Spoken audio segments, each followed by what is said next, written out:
Alright, how's it going, everyone? Today I want to talk about the rise of streaming services and why streaming services are actually not a very good thing for the game industry. And not only that, but why, because of those reasons, streaming services are not going to take over the video game industry. Like all these analysts are predicting that to be the future of video games. And they do that by comparing to other industries, comparing to Spotify, or comparing to Netflix, and look at what's been going on with the music and the movie industry, where not only has digital distribution outpaced physical, but people are streaming a lot more than they're downloading. So people are looking at that trend with video games, how you've seen it go from physical to digital, although physical still exists, but let's face it, not really, it's a dying medium, unfortunately. But people switch to digital downloads, and now people are saying, well, in the future, maybe in the next 5 to 10 years or so, streaming services are going to take over.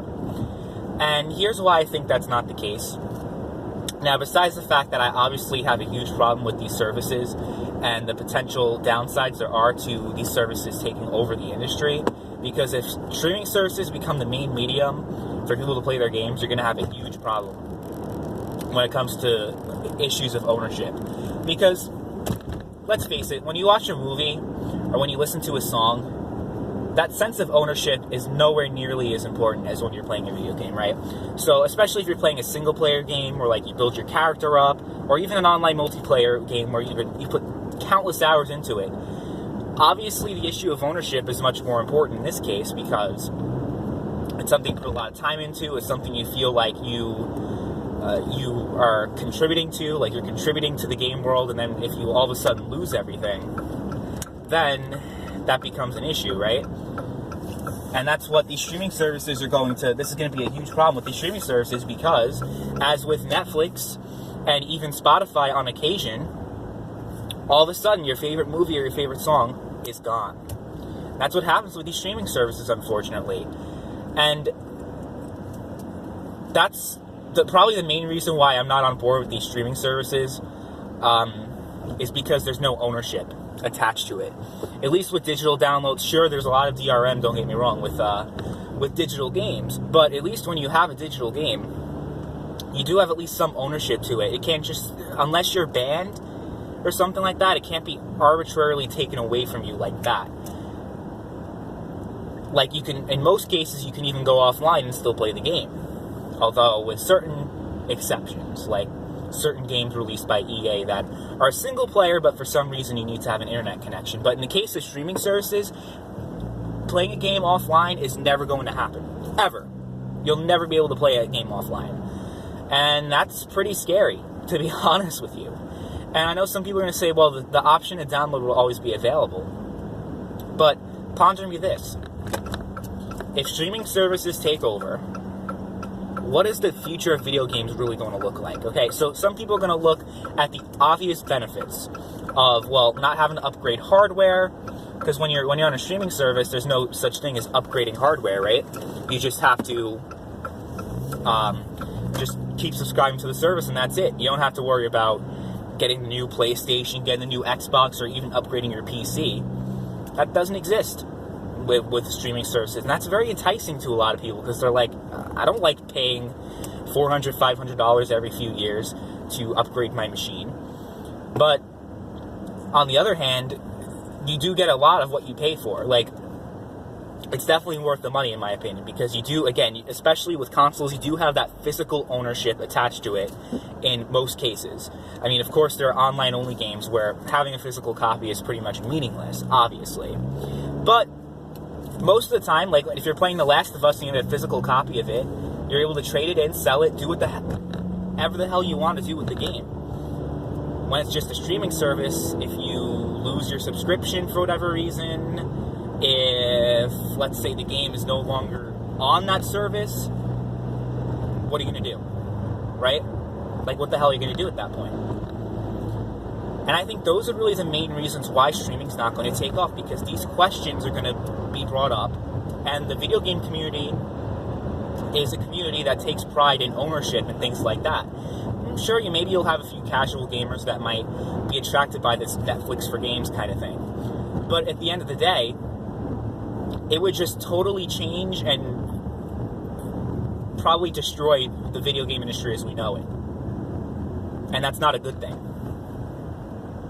It's not, because you might have problems with the DLCs and the microtransactions and all those kind of things, but I'll tell you, it's nothing compared to the potential downsides to these streaming services, because with these services, the consumer does not matter at all, okay?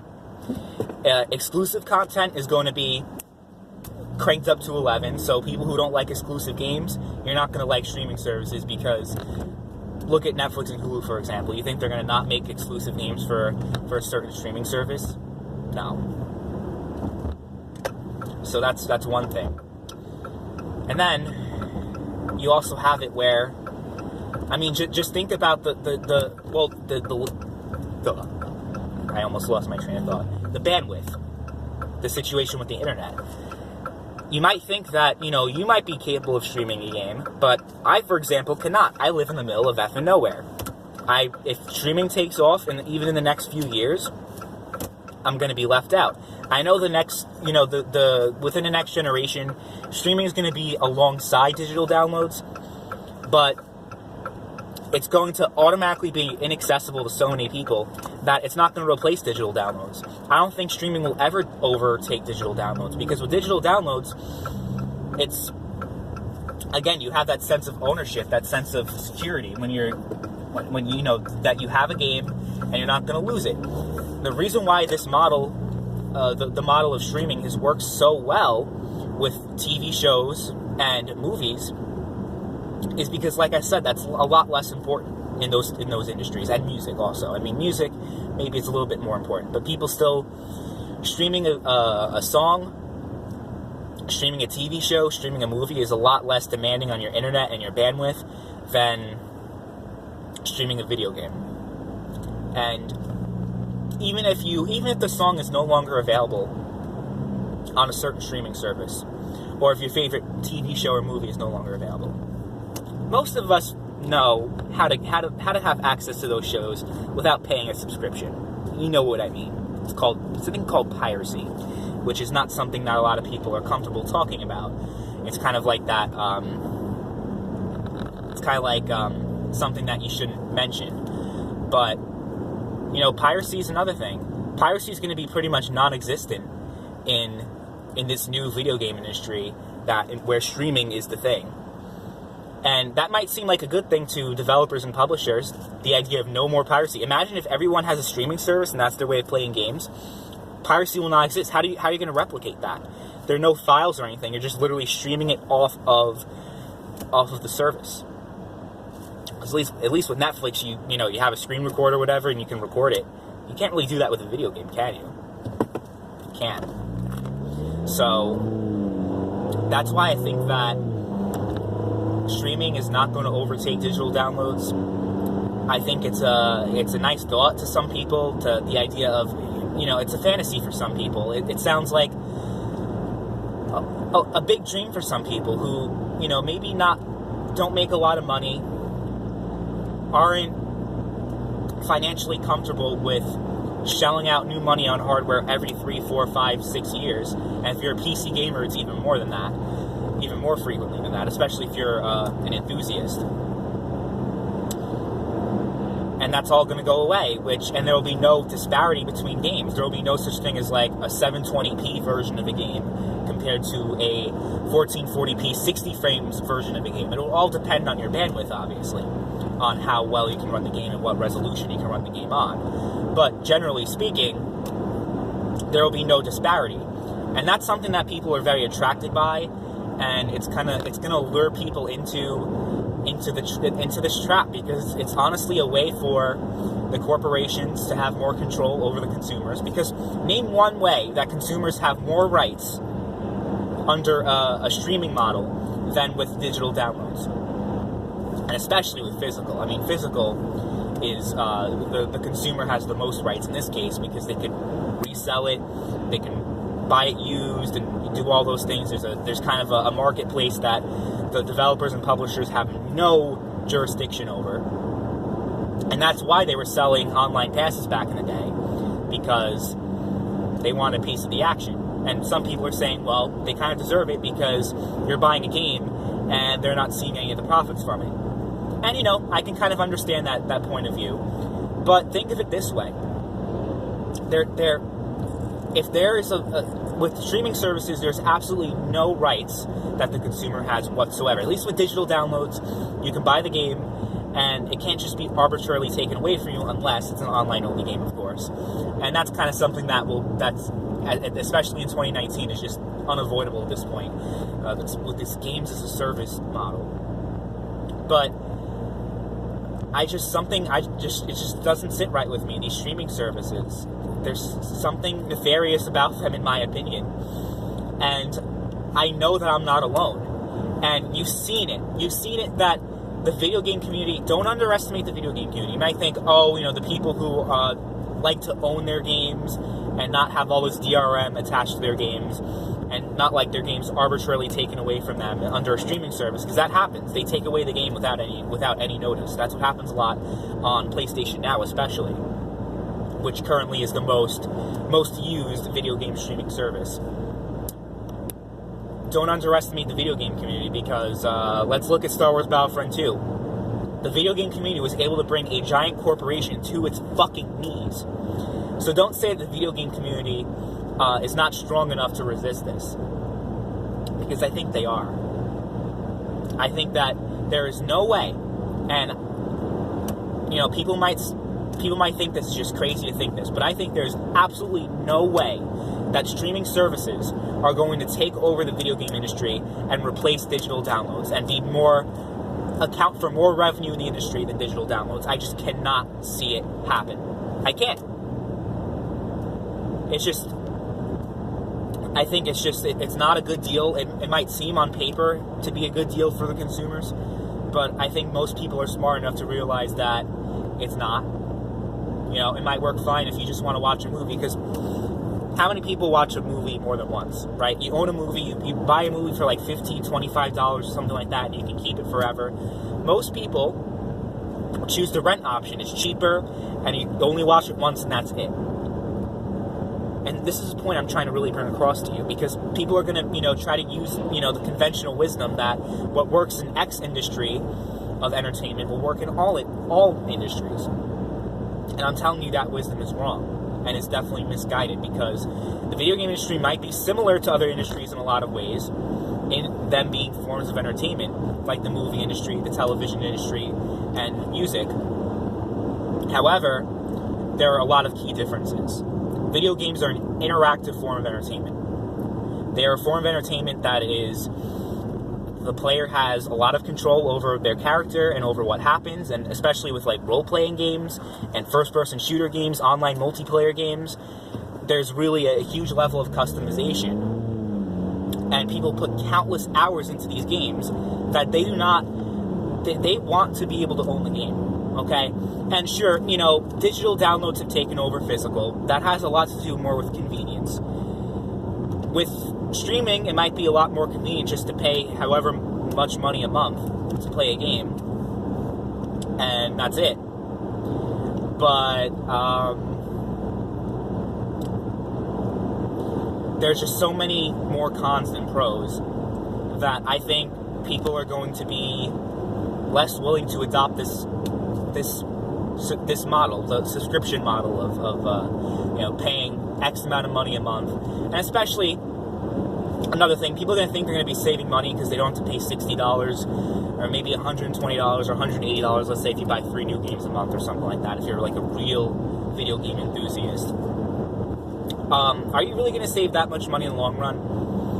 How many of these services are going to get in on it? Like, it's kind of like with Steam and having all their clients, right? Activision's not going to, like, as soon as Activision figures their streaming thing out, Apple's in on it, Verizon's in on it, all these companies are starting to get in on it now. how long before you have 20,000 different streaming services? Kind of like how you have so many different game launchers for Steam, because it's an open platform, so everyone can have their own streaming service. It's not locked to a certain platform. Maybe you could have it on like a Roku or something like that, but you don't necessarily need a console or a computer to be able to run games under a streaming service. You'll end up spending, let's say one streaming service is like $20 a month or $15 a month. Let's say you buy at least 3 minimum. You're at least paying $60 a year. And, you know, that might be good to some people because they don't have to pay, because that's how much they'd be spending for one game. But it honestly depends on how much streaming services they're going to be, and what's going to happen when you play this game and you put so much hours into it, and you're going to have to reset your progress because you're going to have to rebuy the game. You know, maybe they'll save your data or something like that, but what if it's locked to a different service on a different platform? What's going to happen then? Maybe they won't carry over your saved data. Like, let's say if Fallout 4, for example, we're launching exclusively on PlayStation Now, so if you don't have a PlayStation Now subscription, you cannot play Fallout 4, for example. It's just a futuristic, hypothetical kind of thing.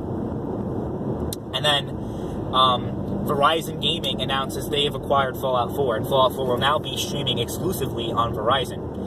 I doubt that they're going to work together with Sony to make sure your save data transfers. I highly doubt that.